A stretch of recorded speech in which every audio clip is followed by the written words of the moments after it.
Assalamualaikum warahmatullahi wabarakatuh. Perkenalkan, nama saya Nida Faridah dari A1 semester 2 Ilmu Komunikasi Universitas Muhammadiyah Cirebon. Di sini saya akan mereview jurnal, di mana review ini adalah salah satu untuk memenuhi tugas mata kuliah kearifan lokal yang diampu oleh dosen saya, yaitu Bapak Kamaludin. Jurnal yang saya akan review ini berjudul Kearifan Lokal Masyarakat dalam Melestarikan Batang Ai Lunang di Kenagarian Lunang, Kecamatan Lunang, Kabupaten Pesisir Selatan.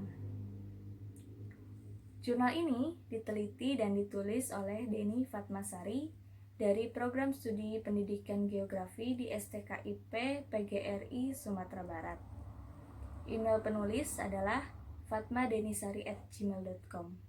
Jurnal ini terdapat 11 halaman beserta abstrak, pendahuluan, metodologi, pembahasan, kesimpulan, dan daftar pustaka. Kata kunci untuk jurnal ini adalah kearifan lokal dan masyarakat.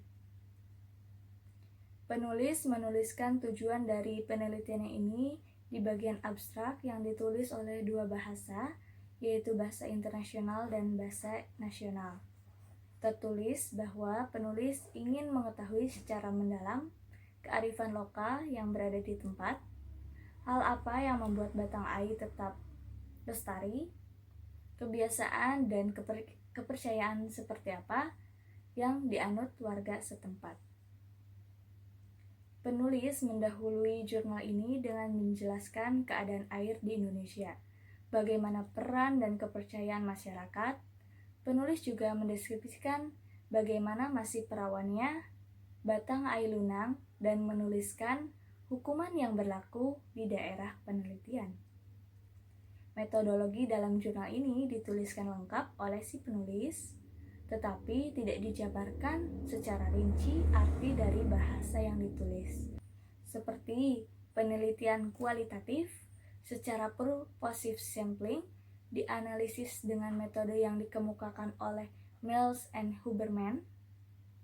Hal itu menurut saya, jika tidak dijabarkan apa arti dari penelitian kualitatif, apa maksud purposive sampling, itu membuat pembaca kebingungan mengenai apa arti itu dan menuntut si pembaca harus mencari tahu maksud dari kata tersebut. Pembahasan dan kesimpulan dalam jurnal ini, menurut saya, penulis menuliskannya dengan cukup lengkap. Bahasa yang digunakan juga ringan dan dapat dipahami. Kerapihan menulisnya cukup baik. Ditambah lagi, penulis selalu menuliskan sumber kutipan yang dia ambil. Penulisan daftar pustaka juga cukup rapih seperti ini.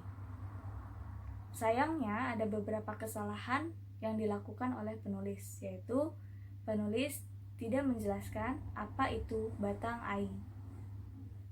Apa itu Batang Ai Lunang? Dan ada beberapa kesalahan dalam penulisan. Contohnya, penulisan kata asing yang seharusnya bergaris miring. Kemudian ada juga penggunaan kata Indonesia yang tidak sesuai dengan yang dibicarakan. Contohnya, penulisan sanksi di jurnal ini.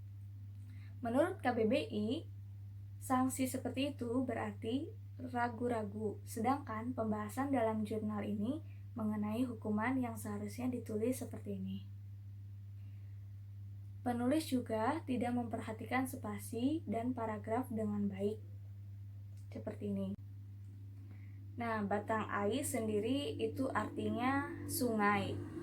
Jadi, jurnal ini sedang menceritakan sungai di daerah Lunang, Kecamatan Lunang, Kabupaten Pesisir Selatan.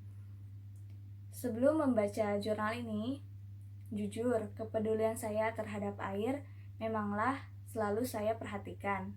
Karena saya tahu, air di bumi itu pasti akan habis. Bukti nyatanya adalah Danau Tiberias yang kini hampir mengering. Sumur-sumur di beberapa wilayah Indonesia juga sudah lama mengering.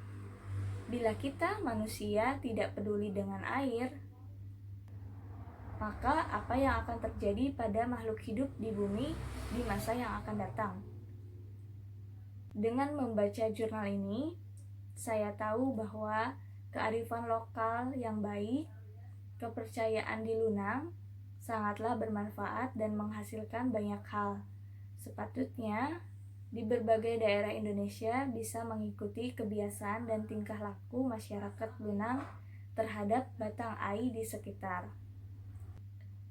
Terima kasih atas perhatian saudara telah mendengarkan review saya terhadap jurnal ini.